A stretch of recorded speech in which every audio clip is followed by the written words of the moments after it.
hojjetaa waan turtaniif. Atis immoo kana noo jechuu qabda la baay'ee waan tokkon sitti hima. Bakka noo jechuu qabdutti noo jechuu qabda. Bakka itti amantee waa dubbatuttis tole jettuusis itti amantee tole jechuu qabda. Biqiltuu ka gadhiifte sooshaal miidiyaa kan ishee irratti waanuma kana dura hojjetaa turtanidha. Ka gadhiiste hojii keessan itti fufuu qabdu. Dooktor wajjiniinis immoo haasoftanii rakkoo keessan furachuudha kan isin qabdan. Emeenuu furtaastii akkuma jettu kana baay'ee ijoollee fidee dhufuu ta'u amma baay'een deebi'an. Ayyee rakkoon hin jiru biqoon dhugaa dubbachuuf anatti ilaamooni anatti kan natti tolu ummanni walaloo keenya bare akka walaloo keenya hin dhabne tokko lama dooktoriinis dhabuun fedhu walalichas dhabuun fedhu sii galee haala kun lamaanitti ta'u wa'ii haala kun lamaanitti ta'uu qabu wa'ii irratti utuu walitti nu fiddanii baay'ee natti tola. Ayyee rakkoon hin jiru maal abbaasa walitti immoo sinin araarsina biqoonis garuu viidiyoo kaasiin jedhinaan amma xiiqii dhiisa. Viidiyoo barii amma miira keessa galte barii biqiltuunis durna kabajjitu takka waan akkasiinaan hin jettu turte akkamatti waan akkasiinaan jetta jettee kaatee atumti mataadhaan dhaabbadhu naan jette takka waan akkasiinaan hin jettu miira keessa galte. Okay. Shakkiitu gaafas. Isin wal bira hin jirtanii waliin argitanii? Waliin arginu bar. Walirraa affachuu kana dura wal argitaniitu takka qaamaan face to face. Andugaa tasumayyuu hin argine. Hin argine. Biqiltuu faana wal argitaniittu? Nama tokkoon waliin argine. Siqaayii keessa jirta dhugaa rabbi.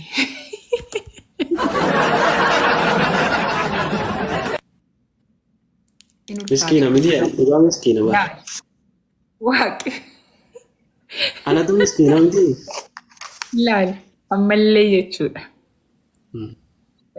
I think asumarratti wal bartanii miidiyuma hawaasaa kanarratti. Eenyuun biiftuudha ammoo? Lamaan jaraanu biqiltuu asumarratti barte ayinaa'u natti himteetta. Biqiltuu asumarratti biiftuu gara feesbuukii wal barre. Achis ta'u miidiyuma hawaasaa irratti. Suuraa of jalaan qabdu gaafas suuraa tokko of jalaan qabdu. Gaafas. Jechuun suuraa namni bar waa ilaalee ijaa kan wayirraa qabamutu jiramti. Yaa dhugaadha. Nuummoo akkasumaan callifnee utuu walii barreessinu booddee haaluma kanaan walirraa qaqqabamaa deemne malee jaalallumaan walitti dhufne jechuu barbaadeetanii garuma miidiyaa hawaasaatiin. Amma maal seete rakkoo nama baay'ee kan ta'e beektaa? Ilaali.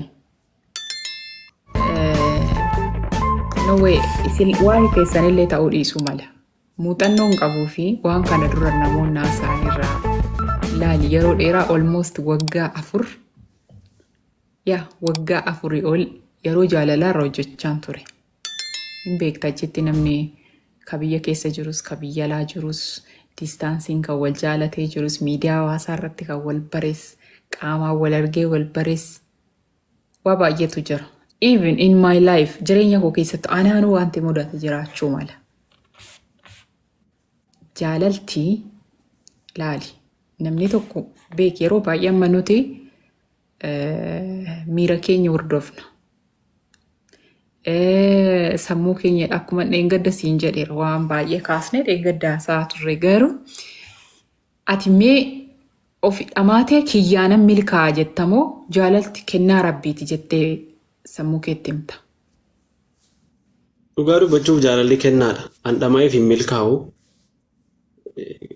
Yoo wal gite kennaa yoo achi nuu kenname tarii milkaa'uu dandeenya.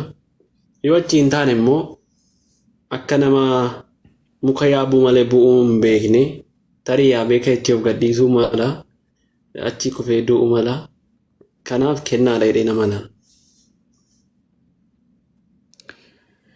Yaa kanaafan siin jedhee lallaale kennaa rabbiiti jaalaltis bultiinis dhuguman siin jedhe namoonni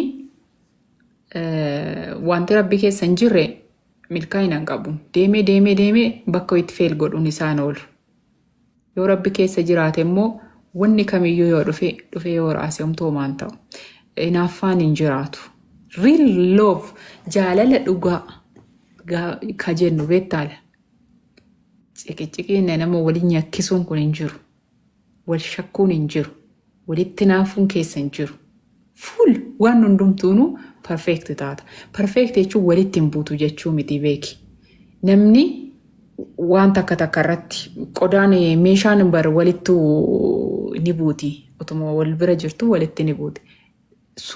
Sun kabiraati. Laayifii keessatti gaafa dhuftee waliin jiraattu wantoonni siyaarsan si mufachiisan jiraachuu malu. Garuu jaalala isa sirrii taanaan mufiin sin gidduutti uumamuun yeroo hundumaa haappii gammaddaniiti kan walitti haasoftanii alaalayyuu jiraataniyyuu miira gammachuuti miira wal yaaduuti malee miira walitti naafuu wal shakkuu akkasiin godhiin asin ta'ini jedhanii hin qabaatuun.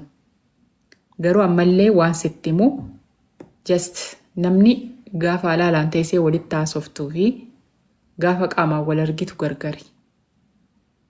Biqiltuullee osoo hin argee, dooktorillee osoo hin argee kanuma ishee gorsa. Osoo kana dura laqaamaan wal argitanii wal beektanii face to face even teessanii shaayii buna waliin dhugdaniittu ta'e ilma namaa kana hin bartaan.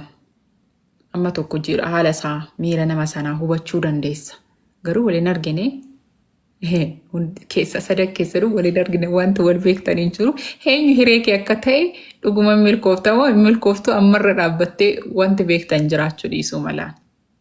Beeki gaafa laala waadaan afaanii kunuu cabuu dandeessin innaa walitti dhufte. Nama guyyaa 2-3 osoo wal bira turte wanta argitu baay'een jiraachuu malaa beeki. Jireenya kee keessatti imagine maajikii sitti ta'an baay'ee jiraachuu maluun. Kanaafi waan amma lolaan jalqabe lolaan goolabamuu mala garuu immoo rabbi jijjiire waan gaarii ta'uus danda'a. Namni innaa tokko akkami na jalaa namni liqiini nam bahiin of jaalattummaa dhala namatti ni naafta taanaan dhuguman siin jedhaati nama sana toon ta'in of jaalattaan. Atillee nama tokko dubartiin takkatti ni naafaa jirta yoo ta'e yoo ishiin bareedina ishii sana namni na jalaan laaliin jettu yookiin itti loltu akka ishiin uffattee miidhagdee baatu hin feetoo ta'e of jaalatta malee ishiin jaalattuun. Konfarti zoonii kee eeggataa jirta malee konfarti zoonii ishii eegaaf hin jirtu. Ishiinis immoo yoo ati shamarran takka maqaa ishii dhooftu yookiin waliin haasoftu yookiin dinqisiifattu yookiin waan takka jira miti. Akka namni siin ilaalle siin fa'aa akka namni maqaa kee hin dhoofne akka namni yoo karaatti si arge nagaa siin gaafanne barbaadde yoo ta'e of jaalatti malee siin jaalattu. An naman jaalladhu nama kooti jedheetti amanu habidadhu 100% kiyya jedhee murteessee jechuudha. Abbaan fedhe yoo ilaaleyyuu anatti yoo namni namaatu maqaa isaa dhahee leellisu yookiin hin bareeda yookiin proudin itti ta'uu qaba bakka nama kiyya waan ta'eef ittiin boonuu qaba gammaduun qaba miirri gammachuu natti dhaga'amuu qaba. Akkuma nufii konnaa dubbadhu innaa mul'atu akkas firii ta'uu namni kiyyas akkuma kookanaanaa walitti gammadaa ta'e firii ta'ee jiraachuu qaba malee itti naafuu cinquu dhiphisuun hin jiraatu. Kanaaf